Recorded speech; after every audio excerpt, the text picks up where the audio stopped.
Next topic है हमारा new devotional paths dialogue and descent in north India. Basically हम इस टॉपिक में पढ़ने वाले हैं हमारे 3 पोएट सेंट्स के बारे में, कबीर दास जी, गुरु नानक देव जी और मीराबाई जी के बारे में। इन तीनों के बारे में हम काफी डिटेल में इस टॉपिक में पढ़ने वाले हैं, अच्छे से पढ़ेंगे। और ये पोएट सेंट्स काफी जाने जाते हैं और ये काफी फेमस है अपने अपने रिस्पेक्टिव एरियाज में। जो सबसे पहले पोएट सेंट है जिनके बारे में हम बात करने वाले हैं वो है Kabir Das. Kabir Das one of the most outstanding poet saints माने जाते हैं और जो इनकी लाइफ है वो हम रिकंस्ट्रक्ट कहाँ किसकी हेल्प से करते हैं, हम उन कॉम्पोजिशंस की हेल्प से इनकी लाइफ को रिकंस्ट्रक्ट करते हैं, इनकी लाइफ के बारे में जानते हैं। जो कॉम्पोजिशंस ये मानी जाती हैं कि उन्होंने लिखी थी एंड फ्रॉम द लेटर हेगियोग्राफीज। हेगियोग्राफीज क्या होता है? हेगियोग्राफी बेसिकली मेन टर्म है। हेगियोग्राफी होता है बायोग्राफी।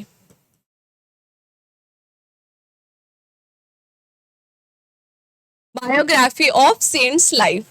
सेंट की लाइफ के बारे में बायोग्राफी होती है और इसमें बेसिकली जो उनके डिसाइपल्स हैं वही इनको लिखते हैं और उनके जो सब्जेक्ट होता है उसको बहुत ज़्यादा रिस्पेक्ट दी जाती है इन हेगियोग्राफीज में। तो हेगियोग्राफी क्या होता है? Biography of saints life. Saint की लाइफ की बायोग्राफी को हम हेगियोग्राफीज बोलते हैं।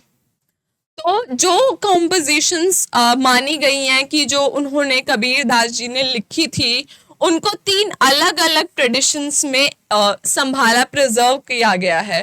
तो जो उनकी पहली कॉम्पोजिशन थी द कबीर बिजक, उनको प्रिजर्व कर रखा है कबीर पंथ ने वाराणसी यूपी में।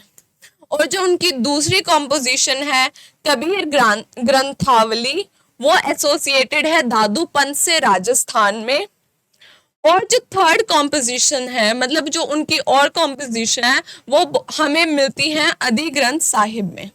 तो ये थी उनकी 3 कॉम्पोजिशन अलग अलग, जो अलग अलग ट्रेडिशन में प्रिजर्व की गई हैं। The Kabir Bijak in the Kabir by the Kabir Panth Varanasi UP में, Kabir Granthavali by the Dadu Panth in Rajasthan, और बहुत सारी कॉम्पोजिशंस हमें उनकी अधिग्रंथ साहिब में मिलती हैं। अधिग्रंथ साहिब गुरु ग्रंथ साहिब का ही एक पार्ट है। जो कबीर दास जी की पोएम्स होती थी वो एक काफी स्पेशल लैंग्वेज में कंपोज की जाती थी। और क्या नाम था उस स्पेशल लैंग्वेज का? संत भाषा। संत भाषा वो भाषा थी, वो लैंग्वेज थी जो संत अपनी पोएट्री में बहुत ज्यादा एक्सक्लूसिवली उस टाइम पे यूज किया करते थे। एंड अदर्स नोन एज उल्ट बंसी, उलट बंसी, जिसका उलट बंसी का मतलब एग्जैक्टली क्या है? Upside down sings. तो इस जो लैंग्वेज में क्या होता था कि जैसे कि जो रोज हमारी डेली लाइफ के मीनिंग्स होते हैं उनको कंप्लीटली उल्टा कर दिया जाता था। Written in a form in which everyday meanings are inverted. जो नॉर्मल मीनिंग है किसी बात का उसको उल्टा कर दे रहे हैं। इसका हमारे पास एग्जाम्पल भी है, जैसे कि the lotus which blooms without flower. ऐसा कैसे हो सकता है कि लोटस ब्लूम कर रहा है लेकिन अपने फ्लावर के बिना? ऐसा पॉसिबल नहीं है। तो इसलिए काफी सुनने में काफी स्ट्रेंज लग रहा है, काफी वियर्ड लग रहा है और काफी एक मिस्टिकल वाइब भी दे रहा है। और दूसरा एग्जाम्पल देखिए, fire raising in the ocean. समुद्र में कैसे हो सकती है? नहीं हो सकती ना। तो ये ऐसी कुछ चीजें, ऐसे वो एक्सप्रेशंस यूज करते थे अपनी पोएम्स में जिनका जो डेली लाइफ है उससे कुछ उल्टा ही मतलब होता था। और ये क्या कन्वे करते थे? एक डीप उनका एक स्पिरिचुअल एक्सपीरियंस कन्वे करते थे इन एक्सप्रेशंस के थ्रू। और जो वही समझते हैं या फिर जो स्कॉलर्स होते हैं उनको समझ में आती हैं ये चीजें। जैसे कि ओशन में फायर रेज हो रही थी वैसे ही आपके अंदर भी फायर रेज होनी चाहिए और आपको बढ़ाई स्टार्ट कर देनी चाहिए। ये आपके लिए रिमाइंडर है कि अपने अंदर आग लगाओ, या तो अपने ऊपर आग लगा लो और अपनी लाइफ को बेटर कर लो, या फिर अपनी लाइफ में आग लगा लो और खुद मजे कर लो, शॉर्ट टर्म प्लेजर्स में एंगेज होके अपनी लाइफ को कंप्लीटली आग लगा दो, आपकी चॉइस है। तो मैं आपको एडवाइस करूंगी कि आप अपने ऊपर आग लगाइए, आप पढ़ाई स्टार्ट करिए और अपनी लाइफ को बचा लीजिए, क्योंकि आपको ये बाद में समझ में आएगा कि आप पे आग लग गई तो ज्यादा फर्क नहीं पड़ेगा, आप बेटर ही बनोगे, आप पॉलिश्ड होके ही निकलोगे। लेकिन जब लाइफ में आग लग गई और जब 28-30 के हो गए, तब आपको समझ में आएगा कि मैं उस टाइम पे क्या कर रहा था, मैंने पढ़ाई क्यों नहीं की। आपने बहुत लोगों से सुना होगा कि जो बोलते हैं कि काश मैं पढ़ लेता, तो आप वैसे मत बनिए और अभी से पढ़ाई स्टार्ट कर दीजिए। और काफी वो उलट बंसी वाली भाषा यूज करते थे जिसमें एवरीडे मीनिंग्स कंप्लीटली उल्टे हो रखे थे। He used various traditions to describe the ultimate reality. जो कबीर दास थे वो अलग अलग ट्रेडिशंस को यूज करते थे अल्टीमेट रियलिटी यानी कि डिवाइन को डिस्क्राइब करने के लिए। क्या क्या थे वो कौन कौन से ट्रेडिशंस को यूज करते थे? इस्लाम, वेदांतिक ट्रेडिशंस और योगिक ट्रेडिशंस। इन अलग अलग ट्रेडिशंस को उन्होंने यूज किया है किसके लिए?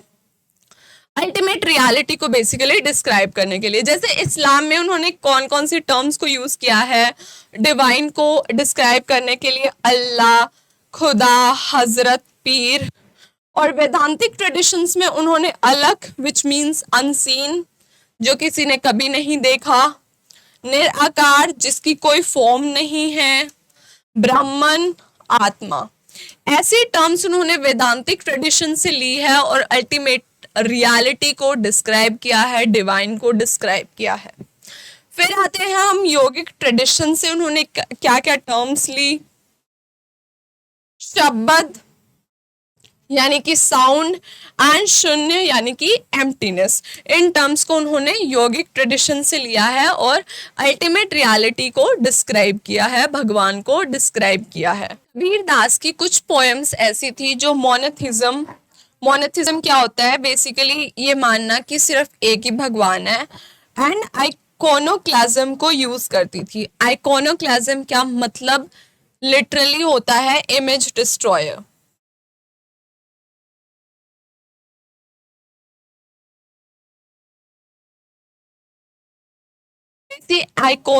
बेसिकली आइकोनोक्लाज्म में जो रिलीजियस इमेजेस होती हैं उनको रिजेक्ट करते हैं और उनको डिस्ट्रॉय करते हैं।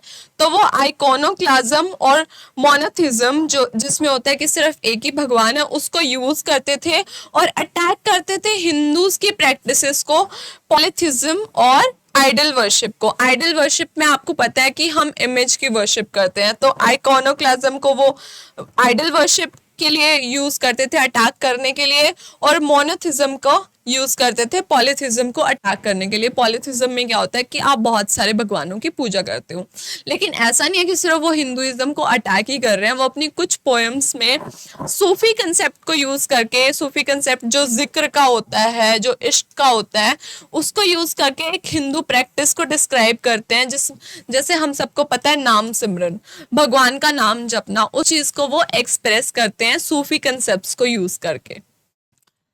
He is an inspiration for those who question religious and social institution. Kabir Das ji अगर उनको रिलीजन्स में या सोशल इंस्टीट्यूशंस में कुछ भी गलत लगता था तो वो उसके बारे में बोलते थे, उनको कुछ अच्छा लगता था तो वो उसके बारे में भी बोलते थे। जैसे अभी हमने देखा हिंदुइज्म में वो पॉलीथिज्म और आइडल वर्शिप को अटैक कर रहे हैं, लेकिन साथ के साथ जो नाम सिमरन है, भगवान का नाम जपना, उस चीज को एक्सप्रेस भी कर रहे हैं, अप्रिशिएट भी कर रहे हैं।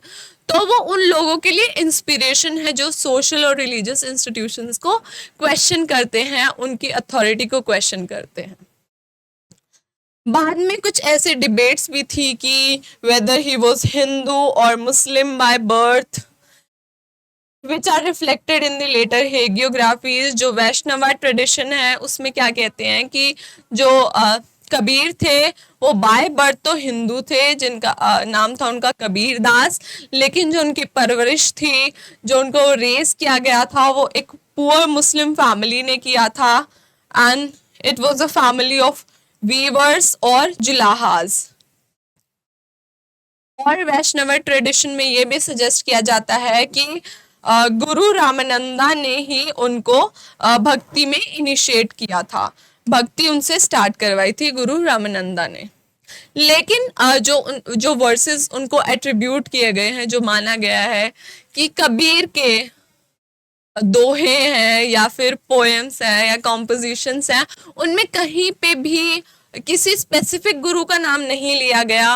वर्ड गुरु, सदगुरु को यूज किया गया है, लेकिन किसी स्पेसिफिक गुरु का नाम नहीं लिया गया। तो हम इस चीज को फेस वैल्यू पे नहीं ले सकते कि हाँ रामानंदा जो प्रिसेप्टर थे उन्होंने ही उनको इनिशिएट करवाया था भक्ति में। तो यहाँ पे हमारा जो कबीर दास जी का टॉपिक कंप्लीट होता है। कबीर दास जी की लाइफ रिकंस्ट्रक्ट होती है from the later hagiographies and from the verses that are attributed to him. उनकी 3 कॉम्पोजिशन थी। द कबीर बिजक, जो कि कबीर पंथ वाराणसी और यूपी में प्रिजर्व की गई हैं।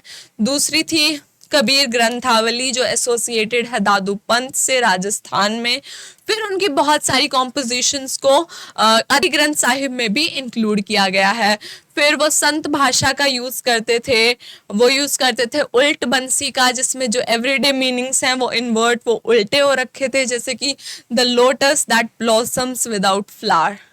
और उन्होंने अलग अलग ट्रेडिशंस का यूज किया अल्टीमेट रियलिटी को डिस्क्राइब करने के लिए। इस्लाम का, वेदांतिक, योगिक ट्रेडिशंस का वो यूज करते हैं अल्टीमेट रियलिटी को डिस्क्राइब करने के लिए। फिर वो हिंदूज की जो प्रैक्टिस थी पॉलिथिज्म और आइडल वर्शिप की, उसको अटैक करते हैं इस्लाम के कंसेप्ट्स यूज करके, मोनोथिज्म और आइकोनोक्लाज्म का।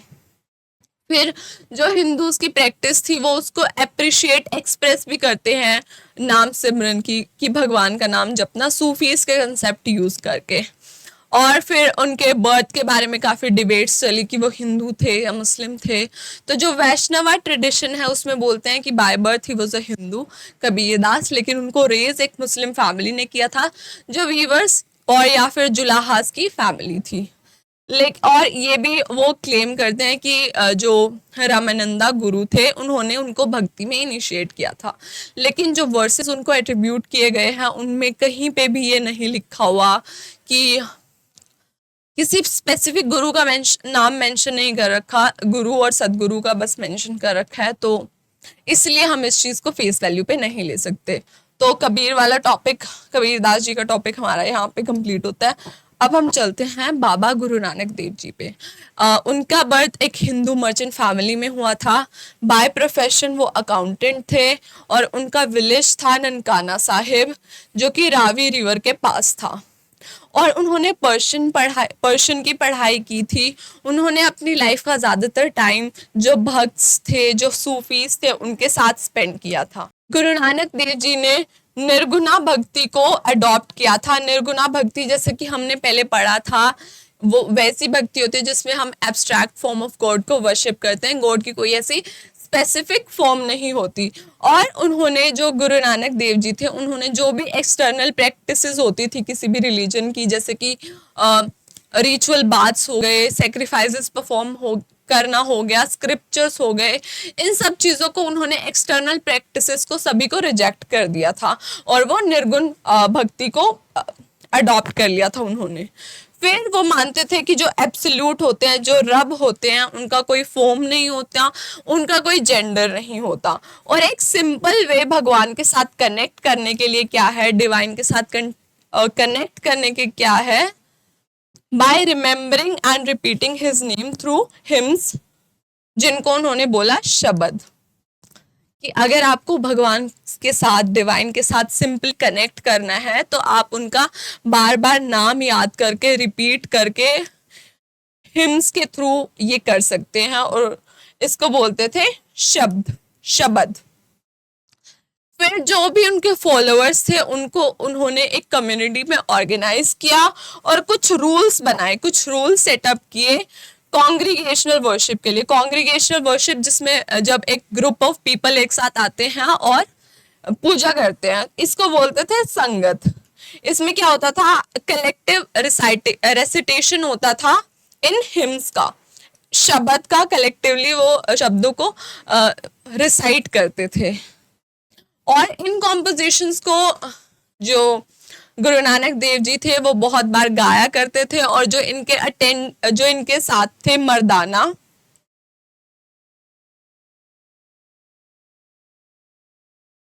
और रबाब बजाते थे। और जो गुरु नानक देव जी थे वो इन कॉम्पोजिशंस को गाया करते थे। फिर ही अपॉइंटेड हिज डिसाइपल अंगद, वो अपने जो उनके स्टूडेंट होंगे अंगद, उन्होंने एज अ सक्सेसर उनको अपॉइंट कर दिया एज द प्रिसेप्टर और गुरु, कि उनके बाद जो नेक्स्ट गुरु बनेंगे वो होंगे गुरु अंगद।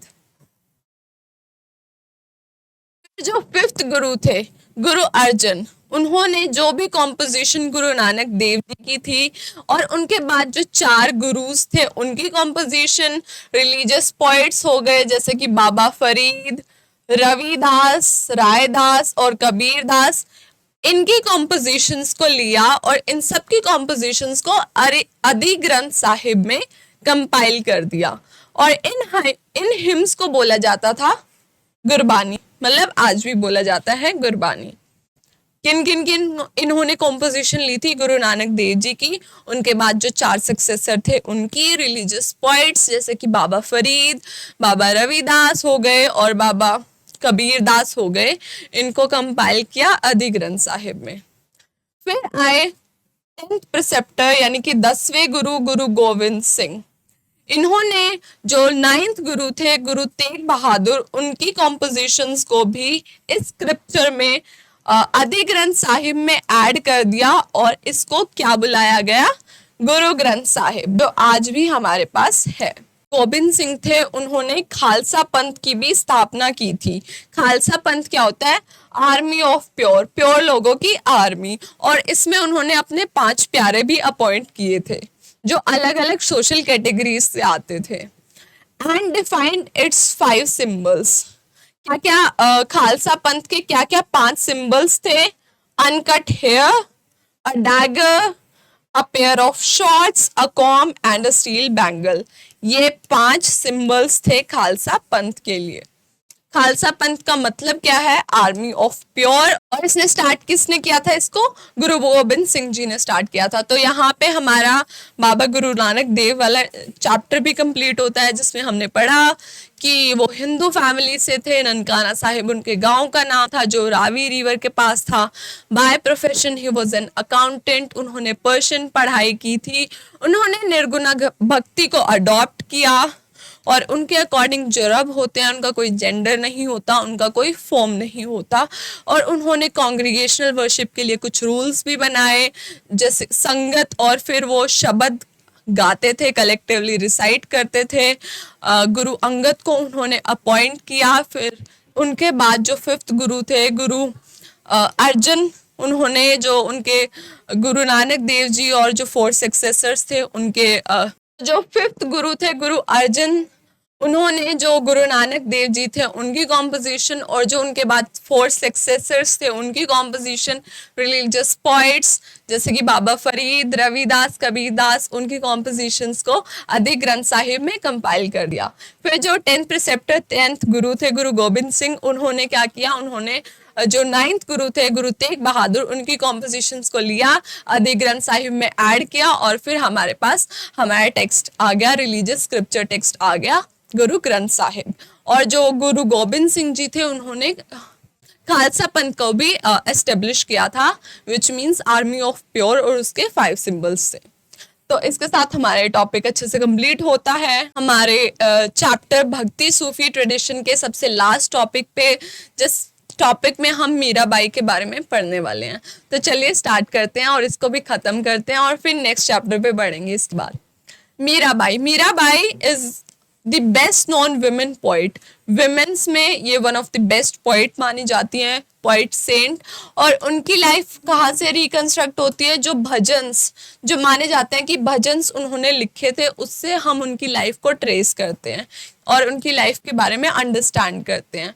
वो एक राजपूत प्रिंसेस थी मारवाड़ से, और उनकी शादी हुई थी उनकी विशेस के against to a prince of Sisodia clan of Mewar Rajasthan. Mewar Rajasthan के सिसोदिया क्लैन के प्रिंस के साथ उनकी शादी हुई थी और उनकी विल के अगेंस्ट हुई थी और वो अपने हस्बैंड को डिसओबे करती थी and she saw herself as a lover of Krishna. Krishna एक विष्णु के अवतार हैं और उनके इन-लॉज जो थे उन्होंने मीराबाई जी को पॉइजन देने का भी ट्राई किया, लेकिन she escaped from the palace and she adopted the life of a wandering saint. She started composing songs in devotion of lord Krishna. फिर कुछ जो ट्रेडिशन है उनके अकॉर्डिंग जो उनके गुरु थे वो रायदास थे। जो रायदास थे वो एक लेदर वर्कर थे और ये क्या दिखाता है कि वो कास्ट सोसाइटी जो कास्ट नॉर्म्स थे उस टाइम पे उसके कितने अगेंस्ट थी, क्योंकि she consider him as a guru. तो उस टाइम पे ये बहुत गलत माना जाता था and she was from higher caste, जो कंसीडर की जाती थी हायर कास्ट, उससे वो बिलोंग करती थी और लेदर वर्कर को उन्होंने अपना गुरु बनाया, गुरु रायदास जी को। तो ये दिखाता है कि वो उस टाइम की कास्ट सोसाइटी के बहुत अगेंस्ट थी, अपोज करती थी उस चीज को। Rejecting comforts of his husband's palace, she put on white robes of widow और saffron robes of renouncer। अपने हस्बैंड के पैलेस की जो भी कंफर्ट्स थे, जो भी प्लेजर्स थे, उन सबको छोड़ छाड़ के उन्होंने वाइट क्लोथ्स, वाइट रोब्स डाल लिए विडो के, या फिर सेफरन कलर के रोब्स डाल लिए रेनाउंसर के। रेनाउंसर क्या होता है? जो घर गृहस्थी को त्याग देता है, जो संत बन जाता है। और जो उनके सॉन्ग्स हैं वो काफी ज्यादा पॉपुलर थे मेन, वुमेन और पुअर लोगों के बीच में, जो कि अनटचेबल्स माने जाते थे गुजरात और राजस्थान में। तो ये था इतना हमारा मीराबाई के टॉपिक में, और यहाँ पे हमारा ये टॉपिक भी कंप्लीट होता है। Mirabai best known women poet है, राजपूत प्रिंसेस थी, सिसोदिया क्लैन के प्रिंस से उनकी शादी हुई थी उनकी विल के against, and she escaped from the palace and she lived life as a wandering saint, और she started composing songs in devotion of lord Krishna. And कुछ ट्रेडिशन के अकॉर्डिंग उनके जो प्रिसेप्टर, उनके जो गुरु थे वो रायदास थे, which shows her defiance of the caste society. And जो उनके सॉन्ग्स थे वो काफी पॉपुलर थे amongst the main, women and poor people who were considered untouchables in Gujarat and Rajasthan. इस तरह से हमारा ये टॉपिक भी कंप्लीट होता है। हमने हमारा चैप्टर 2 बुक 2 का, और ओवरऑल हम देखें तो 6 चैप्टर हमने कंप्लीट कर लिया है यहाँ पे, Bhakti, Sufi and traditions. Watching guys, keep grinding, keep studying hard, और CUET एक्सप्रेस को फॉलो कर लीजिए अगर आपको NCERT हिस्ट्री का फुल सिलेबस चाहिए। Thank you, bye bye.